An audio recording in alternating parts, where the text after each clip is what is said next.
Bonjour et bienvenue dans le 13h de RTI 1. Au sommaire de cette édition, le RGPH 2021, c'est du 8 au 28 novembre prochain. On approche de la fin. Les agents recenseurs continuent l'opération. Ils se sont rendus ce matin chez le président Alassane Ouattara qui s'est fait enrôler avec la première dame Dominique Ouattara. Vous le verrez en tout début de journal. La commune de Yamoussoukro abritera pendant une semaine la 10e édition des JNVA, les Journées nationales pour la valorisation de l'agriculture, des ressources animales et halieutiques.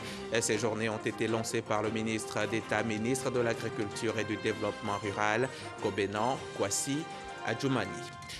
Et c'est ce jeudi que démarre la campagne nationale 2021 des 16 jours d'activisme contre les violences faites aux femmes. Dans une déclaration faite au nom du gouvernement, la ministre de la Famille, de la Femme et de l'Enfant invite les populations à se mobiliser davantage contre les VBG. Vous l'entendrez dans ce journal. On ouvre cette édition avec le RGPH, le recensement général de la population et de l'habitat.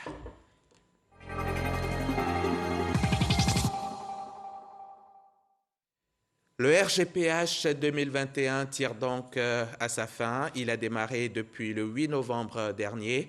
Les agents recenseurs continuent de sillonner la Côte d'Ivoire entière. Ce matin, quelques-uns d'entre eux se sont rendus au domicile du chef de l'État. Le président Alassane Ouattara s'est donc fait enrôler. Son épouse également l'a fait et toute la maisonnée. Jérôme Kofi Abolin était présent lors de l'opération. Il nous en parle maintenant. Jeudi 25 novembre 2021, il est environ 10 heures quand les agents recenseurs sont sur place à la résidence du président de la République Alassane Ouattara dans le cadre du recensement général de la population et de l'habitat pour l'année 2021. Ils sont donc venus pour procéder au recensement du chef de l'État et de son entourage.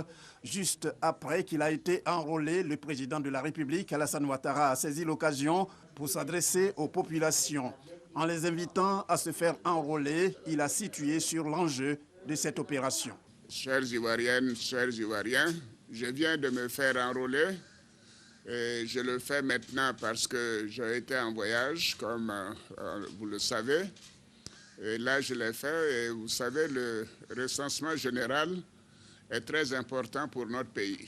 D'abord, ceci nous permettra d'avoir une idée assez précise de la population, de sa répartition sur l'ensemble du territoire, que ce soit dans les régions, dans les communes, dans les sous-préfectures, et également sur la base de ce recensement, nous pourrons procéder à la réévaluation du programme national de développement pour faire les investissements nécessaires en fonction de la densité de la population et nous assurer que partout nous avons tenu compte des desiderata de nos concitoyens. Donc je vous invite vraiment à vous faire recenser. C'est très important pour notre pays, c'est très important pour le gouvernement.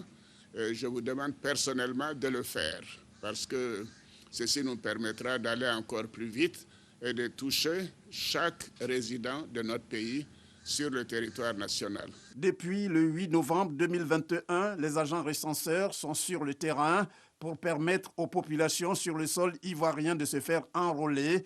La fin de l'opération est prévue le 28 novembre 2021. À l'instar du chef de l'État, il est donc demandé à toutes les personnes vivant en Côte d'Ivoire de permettre aux agents recenseurs de mener à bien l'opération. Et s'il y en a qui se demandent encore s'ils sont concernés par l'opération et surtout à quoi sert le recensement, je vous propose alors d'écouter Nialé Kaba. Maintenant, la ministre du Plan et du Développement était l'invitée des rédactions de Fraternité Matin. Recensement général de la population et de l'habitat 2021. C'est parti depuis le 8 novembre. Son objet essentiel est d'aider à une meilleure allocation des ressources pour le bonheur des populations avec des données fiables. Les données issues du recensement de la population 2021 permettront notamment de faire le suivi et la revue du PND 21-25, d'évaluer les politiques sectorielles dans tous les domaines, et de fournir des informations statistiques récentes et fiables permettant le suivi des agendas internationaux. Son objet connu, les journalistes des rédactions de Fraternité Matin ont passé au crible toutes les étapes de l'opération de sorte à avoir une seule appréciation de cet outil d'aide à la prise de décision. Au nombre des préoccupations, la nature des concernés. C'est tous ceux qui résident sur le territoire, sans distinction de nationalité. Comme il s'agit de dimensionner les équipements, c'est ceux qui en bénéficient qui sont recensés. Par contre, si vous avez des Ivoiriens hors du pays qui ne vivent pas pendant 6 mois sur le territoire national, ils ne sont pas concernés par le recensement général de la population et de l'habitat. Pourquoi? Si l'agent recenseur vient à votre domicile et que le bébé vient d'arriver il y a 1 heure, il faudra le déclarer parce qu'il a des besoins qu'il va falloir prendre en compte dans la programmation du développement. Que fait-on des réfractaires? Dans certains pays,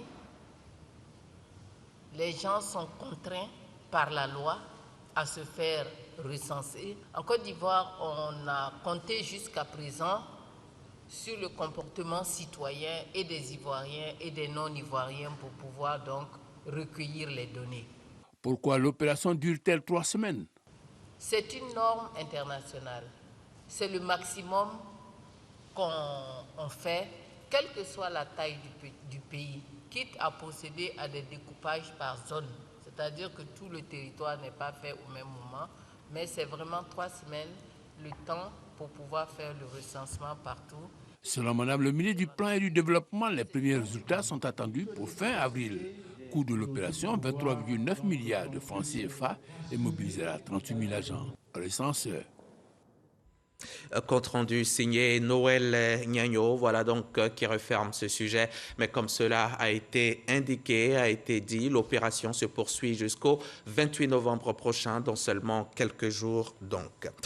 Le projet de loi de finances portant budget de l'État pour l'année 2022 et son annexe fiscale, adopté à l'unanimité par les membres de la Commission des affaires économiques et financières de l'Assemblée nationale. Il est de 9 901 milliards de francs CFA, de quoi permettre au gouvernement de mettre en œuvre sa politique de développement économique et social, selon le ministre Moussa Sanogo. Le témoignage de Cheikh Koné. C'était la dernière étape avant son passage au vote en plénière. Dans la nuit du vendredi au samedi 20 novembre, les parlementaires ont voté en commission le projet de budget de l'État et l'annexe fiscale 2022, après de longs échanges avec les émissaires du gouvernement. Nous sommes heureux simplement parce que le travail que nous avons fait a été adopté par l'Assemblée, ça a été un long travail et naturellement on ne peut que s'en réjouir. Mais au-delà, c'est surtout, je l'ai indiqué tantôt, la qualité, la richesse de nos échanges, la profondeur donc, des propositions qui ont été formulées, leur pertinence, ce sont des choses qui nous ont vraiment réjouis. C'est ça aussi l'intérêt du budget programme, la gestion axée sur le résultat, qui fait en sorte donc, que l'exécutif puisse s'obliger à bien maîtriser ce dossier face à une Assemblée nationale extrêmement scrupuleuse concernant le respect de certains principes. Et puis à l'arrivée, c'est la qualité de la gouvernance qui s'améliore en Côte d'Ivoire. Le budget 2022 de l'État de Côte d'Ivoire s'équilibre en ressources et en charges à 9 901,1 milliards de francs CFA, en hausse de 17,9% par rapport à 2021. Ce budget, comme l'a expliqué Moussa Sanogo, devrait permettre au gouvernement de mettre en œuvre sa politique de développement économique et social. Pour ce faire, plusieurs secteurs d'activité devraient connaître un regain de dynamisme pour soutenir la croissance économique. Il s'agit entre autres du secteur primaire qui connaîtra une progression de 1,6% et le secteur secondaire qui progressera de 10,4% grâce à l'énergie, le BTP et les industries. S'agissant de l'annexe fiscale, 25 articles la composent. On note le relèvement du taux de droit d'accise sur le tabac et l'institution d'une taxe sur les jeux du hasard. Au niveau des exonérations, cette annexe prévoit un seuil de 354 milliards de francs CFA. Avant le vote des députés, les ministres du Commerce, de l'Industrie et celui de la promotion des PME et de l'artisanat ont défendu leur dotation budgétaire qui a été votée à l'unanimité des membres de la commission. Les JNVA 2021, c'est pour bientôt. Ce sont les journées nationales pour la valorisation de l'agriculture, des ressources animales et halieutiques, et c'est Yamoussoukro qui abritera cette 10e édition. Le ministre Kobena Kwasi Adjoumani en a fait le lancement cette semaine, tout en évoquant les nombreux efforts consentis par le gouvernement dans ce domaine. Le témoignage de Soro Corona, RTI Bouaké. Yamoussoukro, transformé pour une semaine durant en capitale agricole ivoirienne. Les producteurs des différentes spéculations sont au rendez-vous de la 10e édition des JNVA, Journée nationale pour la valorisation de l'agriculture, des ressources animales et halieutiques. Tribune pour les acteurs du secteur de réfléchir sur les difficultés qui plombent l'éclosion de l'agriculture en dépit des performances réalisées. Ces réflexions dont les recommandations serviront sans nul doute d'outils d'aide à la prise de décision à nos gouvernants feront l'état des lieux sur toutes les chaînes d'acteurs pour proposer des solutions pour une meilleure symbiose. Une agriculture performante et compétitive basée sur la transformation locale. C'est la nouvelle orientation du gouvernement.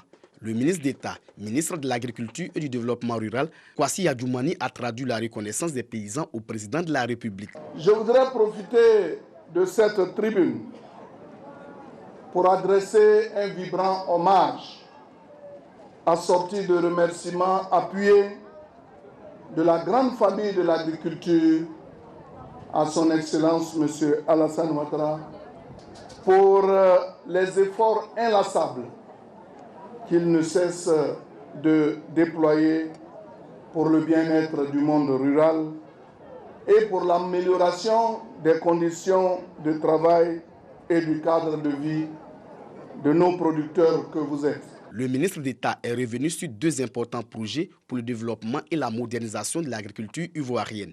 Nous avons l'agropole du Bélier de PAIB qui a été financé par la BAD à hauteur de 84 milliards de francs CFA. Le président de la République nous a donné des instructions pour mettre en place un comité de suivi pour que les projets financés par le FIDA arrivent effectivement aux véritables bénéficiaires que vous êtes. Comment améliorer la compétitivité des chaînes de valeur afin de réduire la pauvreté et d'assurer une croissance inclusive tout en gérant les pertes post-récolte? Tel est le thème de cette 10e édition des JNVA. Bondoukou, la capitale de la région du Gontogo, vient d'ouvrir aujourd'hui même, ce jeudi donc, les journées de l'administration agricole délocalisée, édition 2021. Et en attendant le top départ officiel de ces journées, top départ qui sera donné cet après-midi par le ministre d'État, ministre de l'Agriculture et du Développement rural, Kobena Kwasi Adjoumani, c'est Koulibaly Noun, le directeur général de la planification, qui a dressé le bilan du PNIA 2. On verra tout cela ce soir dans le 20h. Ce sera l'affaire de Noël Niagno. On en vient maintenant à cette question. Quelle est la situation des droits de l'homme en Côte d'Ivoire? Pour avoir la réponse, je vous invite au briefing avec le corps diplomatique. Un rendez-vous d'échange entre le Conseil national des droits de l'homme et les diplomates accrédités en Côte d'Ivoire. Pour la présidente du CNDH, les avancées en matière de droits de l'homme sont notables. Elle le dit au micro RTI 1 d'Abou Sanogo. Briefing du corps diplomatique avec les diplomates accrédités en Côte d'Ivoire. Une activité du CNDH, le Conseil national des droits de l'homme, qui a pour objet de servir de cadre d'échange et de partage d'informations sur la situation des droits de l'homme en Côte d'Ivoire. Il s'est agi pour la présidente du CNDH, Namizata Sangare, de présenter la situation globale et les perspectives dans la mise en œuvre de son mandat ainsi que les diligences menées. Dans son exposé, Namizata Sangare a abordé plusieurs sujets, notamment les questions sécuritaires, le dialogue politique. Nous leur partageons la situation des droits de l'homme à la lumière de notre vécu sur le terrain. Nous essayons d'améliorer leur compréhension sur certains points de la situation dans notre pays. Ensemble, nous profitons pour solliciter également leur accompagnement dans la mise en œuvre de certaines activités. Et sur les requêtes traitant des violences basées sur le genre, du 1er janvier au 31 octobre, 110 cas de viol et tentatives de viol ont été enregistrés. Un exposé apprécié par l'ensemble des diplomates. En tout cas, je trouve que c'est une institution vraiment qui n'est pas dans les bureaux, mais qui est sur le terrain et qui nous apporte vraiment beaucoup d'informations dont nous avons besoin. Il y a des développements très positifs comme la loi d'application du décret sur la protection des défenseurs des droits de l'homme. On a fait le point sur plusieurs enquêtes qui ont été menées sur des cas particuliers de violation de droits sociaux et économiques où le CNDH a essayé de comprendre, de voir plus clair dans ces violations. Donc, il y a beaucoup de choses à débattre et le CNDH est maintenant une force de proposition pour essayer d'améliorer la situation là où elle a besoin d'être améliorée. La présidente du Conseil national des droits de l'homme a annoncé des campagnes de sensibilisation dans les commissions régionales de Diokwe, de Man, de Séguéla, d'Aboissou et dans la commune de Koumassi. Et si la non-violence est la loi de l'humanité, alors l'avenir appartient aux femmes. C'est ce jeudi que démarre la campagne nationale 2021 des 16 jours d'activisme contre les violences faites aux femmes. Dans une déclaration faite au nom du gouvernement, la ministre de la Famille, de la Femme et de l'Enfant invite les populations à se mobiliser davantage contre les VBG. Son message a été recueilli par Eugène Atoubé. Ce jeudi 25 novembre ouvre les activités commémoratives des 16 jours d'activisme contre les violences faites aux femmes et aux filles dans le monde entier. Elles constituent une violation des droits de la personne humaine et des libertés fondamentales.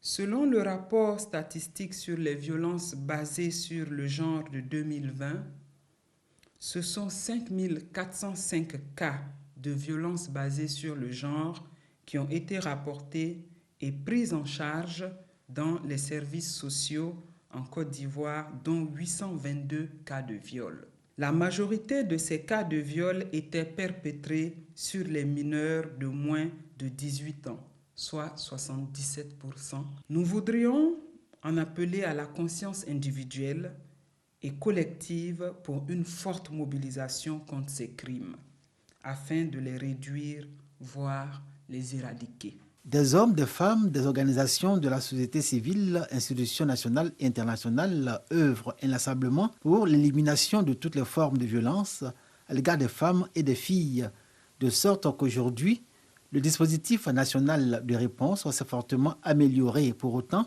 le gouvernement engage la communauté entière à épouser la cause de la protection des femmes et des filles. Il nous faut les protéger et penser à leur mieux-être. Femmes de Côte d'Ivoire, sortez de vos peurs, de vos torpeurs et dénoncez. Joignez vos voix à celles du gouvernement et envoyons un message fort de zéro tolérance contre les violences basées sur le genre. Soyons tous mobilisés et agissons maintenant. Les violences faites aux femmes et aux filles ont de multiples conséquences, notamment le traumatisme affectif et physique, la dépression, la peur, la perte de confiance en soi, la dislocation des familles, les pertes de vie et les suicides. Un reportage d'Eugène Atoubé. On passe à un tout autre sujet à présent. Africagis 2021 a ouvert ses portes mardi dernier ici à Abidjan. Cette année, le thème est Innovation et sciences géospatiales pour la croissance et le développement durable de l'Afrique. Une opportunité pour la Côte d'Ivoire qui entend se repositionner sur le marché de l'industrie géospatiale. Nialé Kaba a représenté le Premier ministre à ce rendez-vous international. Et Dangui nous y a représenté son reportage. Africagis 2021 s'ouvre en même temps que les stands où les entreprises spécialisées dans l'information géospatiale exposent leurs services. David essaie de vendre les services de son entreprise à ce visiteur. Place a également fourni de la formation. Donc pendant 3 semaines, il y a des cas du BNET qui ont été formés. L'homme modèle, ça m'a beaucoup plu parce que c'est une collaboration pour accompagner les États, pour accompagner le secteur privé seulement aussi également. La qualité de l'information détermine la qualité des décisions prises, selon les experts qui plaident par ailleurs pour le développement de l'industrie géospatiale. Un champ de données encore peu exploité en Afrique francophone, notamment en Côte d'Ivoire. Que la Côte d'Ivoire s'implique davantage en investissant massivement, en tout cas dans ce domaine-là, qui est un domaine aujourd'hui qui se passe de commentaires, qui est à la base de tout ce qui est problématique de développement. On ne peut plus rien faire sans le géospatial. Dites-moi un secteur de l'économie ou un secteur social, je vous dirai en quoi le géospatial est critique. Et sans le géospatial, ça ne peut plus se faire. Les autorités misent sur l'Africa GIS 2021 pour se repositionner sur le marché de l'industrie géospatiale. En abritant cet important rendez-vous, ça permet donc de positionner déjà notre pays dans cet écosystème qui fait plusieurs milliards de dollars donc de chiffre d'affaires annuel. On ne peut plus planifier sans information fiable. Et l'espace justement permet de disposer de ces informations de la façon la plus précise possible. Africa GIS 2021, c'est 4 jours de travaux avec 500 experts de 60 nationalités sur le thème Innovation et sciences géospatiales pour la croissance et le développement durable de l'Afrique. On va au chapitre Covid de ce journal, chapitre sombre mais essentiel à la sensibilisation.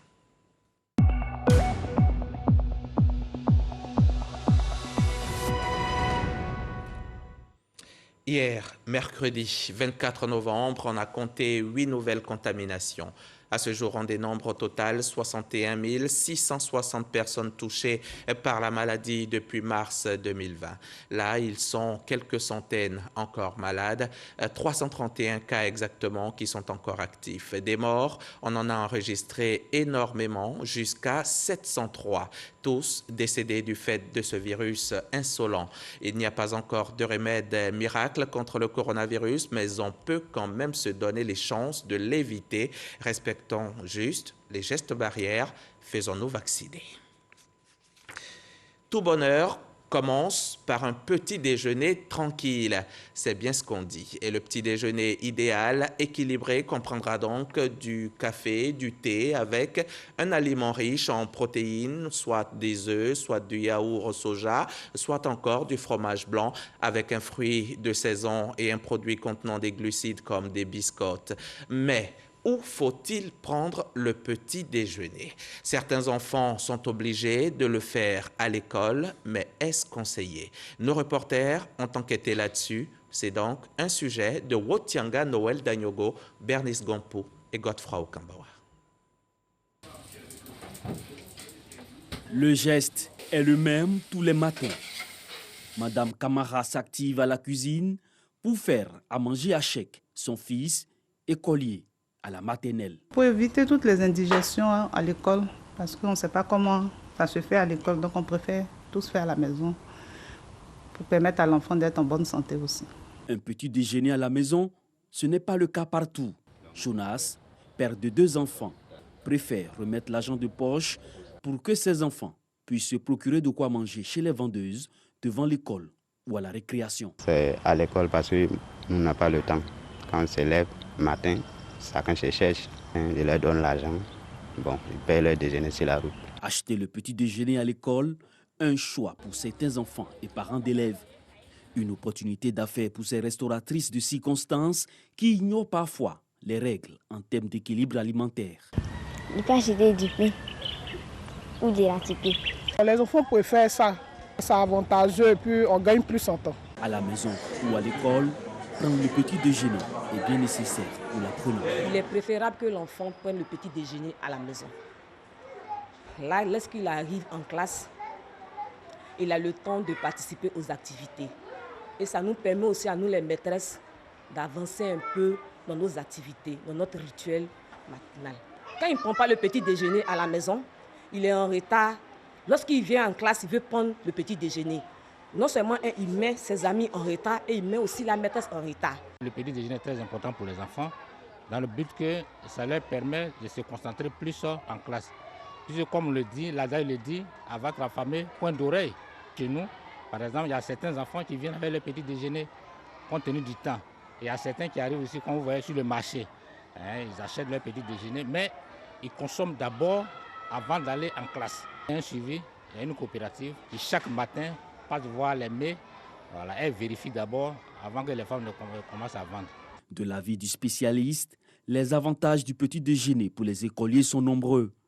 Mais il faudra faire attention à la santé de l'enfant. Lorsque l'enfant doit acheter de la nourriture dehors, mais on ne connaît pas la qualité de cette nourriture-là.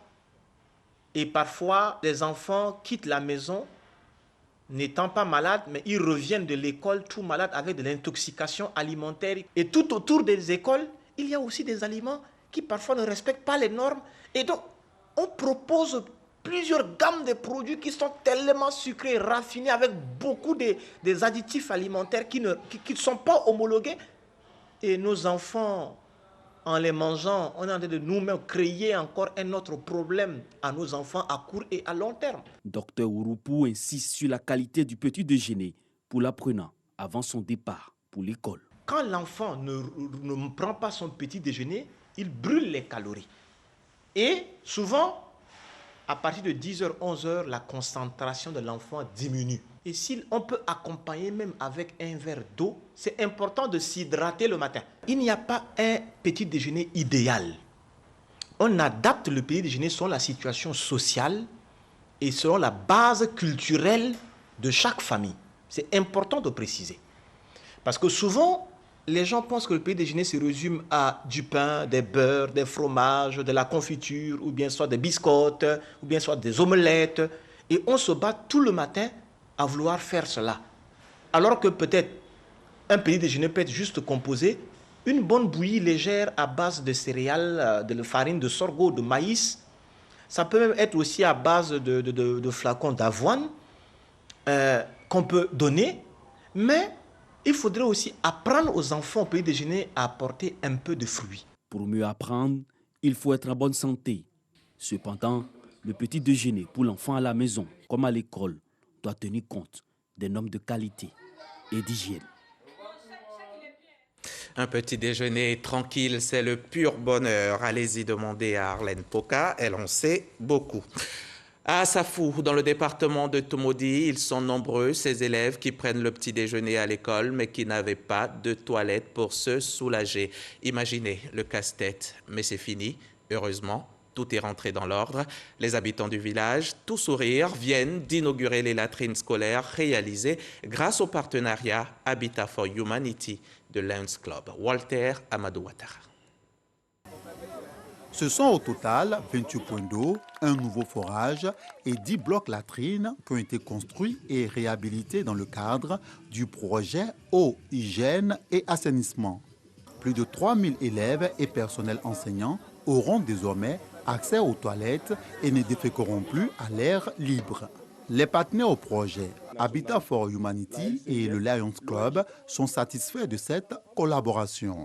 Le financement de ce projet de près de 80 millions qui vise le renforcement des conditions de santé et d'hygiène des familles vulnérables des communautés rurales des régions du Bélier et du Nzi a été bouclé début 2021. Je vous rassure que nous resterons à vos côtés avec Habitat for Humanity pour le suivi et l'entretien de ces ouvrages et également pour d'autres œuvres. Les projets initiés depuis 2018 dans cette localité ont amélioré les conditions de vie des populations. Ce sont 5000 élèves, 120 enseignants et 60 000 personnes qui ont été impactées par ces interventions. Chers amis Lyon, je voudrais donc vous exhorter à continuer à œuvrer à nos côtés pour réduire les inégalités sociales et lutter durablement contre la pauvreté. Nous comptons sur vous afin de perpétuer la mobilisation des fonds à nos côtés et participer surtout au suivi, au contrôle et à la remise des infrastructures aux côtés de nos populations. Pour garantir la durabilité des ouvrages inaugurés, 5 membres du comité d'hygiène sont formés pour assurer une meilleure gestion des infrastructures. Allons-y maintenant à Vavois, à une cinquantaine de kilomètres de Daloa. Là-bas, ce sont 1000 écoliers que la fondation Hope Dengele vient d'aider. Ousmane Touré et ses équipes sont allés leur offrir des kits scolaires complets pour leur permettre de passer une bonne année scolaire 2021-2022. Le témoignage de Godefroy Okambawa. Depuis sa création, l'association internationale Hope Dengele intervient dans plusieurs domaines au nombre desquels la santé, l'autonomisation de la femme et surtout dans l'éducation. C'est ce qui justifie cette distribution de 1000 kits scolaires aux enfants de la ville de Vavois. Des kits pour améliorer les conditions d'apprentissage des apprenants, mais surtout soulager financièrement les parents d'élèves. Nous voulons aussi que ces gens d'actes se répètent.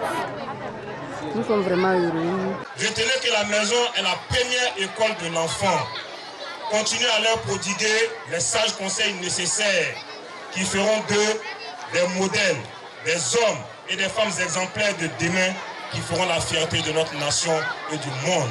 Le premier magistrat de la commune a traduit sa gratitude aux donateurs, un geste qui selon lui s'inscrit dans la politique de faire de l'école pour tous une réalité. Le donateur a par ailleurs félicité les enseignants pour leur engagement à former l'élite de demain.